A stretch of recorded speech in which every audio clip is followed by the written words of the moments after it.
औज़ुबिल्लाहि मिनश्शैतानिर्रजीम बिस्मिल्लाहिर्रहमानिर्रहीम। नाज़रीन अस्सलाम वालेकुम। अशरफ आसमी एडवोकेट आपकी खिदमत में हाज़िर। नाज़रीन, निडर, बेबाक और बाज़मीर, जिस शख्स के अंदर ये दो ख़ासियतें हों, निडर और बेबाक हो और बाज़मीर हो, अल्लाह पाक हर मैदान में उसको कामयाबी देता है।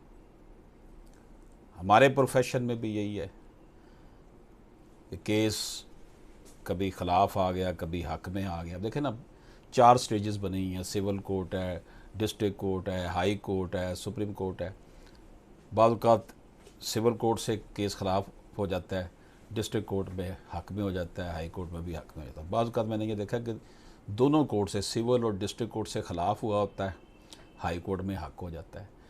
इसलिए जो क्लाइंट्स हैं, जो हक लेने वाले लोग हैं, वो तसल्ली रखा करें।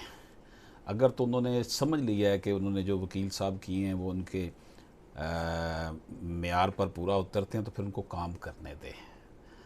क्योंकि एक जो फोरम है उस पर अगर केस ख़िलाफ़ आ जाता है, क्योंकि मसला ये है पाकिस्तान में कि जो एक आदमी ने फ़ैसला करना होता है, सिविल कोर्ट में भी, डिस्ट्रिक्ट कोर्ट में भी और हाई कोर्ट में भी एक ही जज बैठते हैं जो केस सुनते हैं, सिविल नेचर के भी। तो इसमें फिर अगर एक आदमी का फ़ैसला गलत है तो फिर बंदा कहता मारे गए जी असी तो उड़ गए, इंज नहीं होता। ज्यूरी होनी चाहिए। मसलन नीचे भी 3 जज बैठे हों सिविल कोर्ट में, डिस्ट्रिक्ट कोर्ट में भी 3 जज फैसला दें, ताकि फ़ैसला बिल्कुल जो है ना सही तरह उसको जो है ना वो होकर आए, डाइल्यूट होकर आए, बिल्कुल निथर के जिन्हों कहते हैं पंजाबी चावे। लेकिन यहाँ पे आपको पता है मामलात हैं, लेकिन फिर भी इसी अदालती निज़ाम के मुताबिक ही हमें चलना पड़ता है। बात बहुत लंबी हो गई। बात असल में ये थी कि कुछ लोग कहते हैं जी ये फ़लाँ जगह मेरी ज़मीन है, मैं तुम्हें बेच देता हूँ।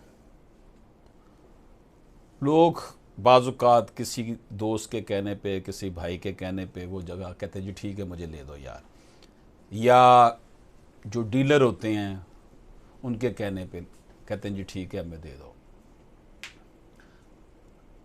बाद में क्या होता है पता चलता है वो तो जगह उस बंदे की थी नहीं जो उसने कहा था कि वहाँ मेरी 10 मरले जगह है या 1 कनाल जगह है, मैं आपको दे देता हूँ।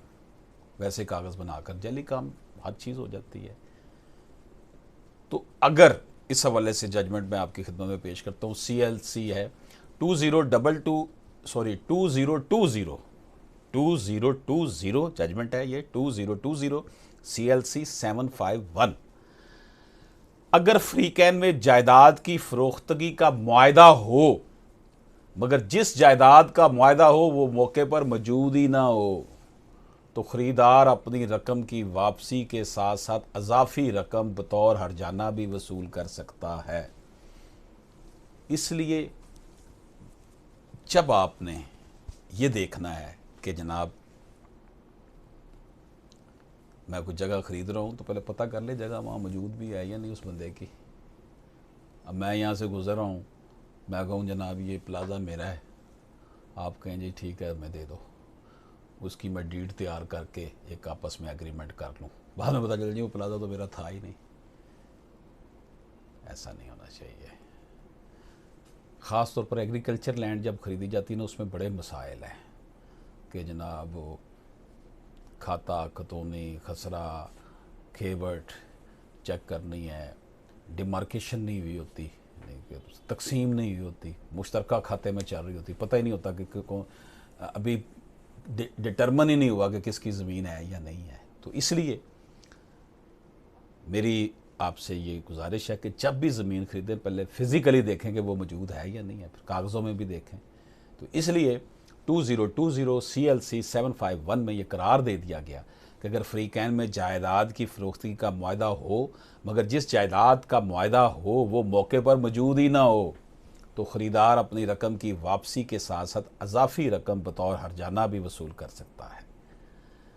ये थी आज की गुजारिश। इजाज़त दीजिए। अल्लाह हाफ़िज़।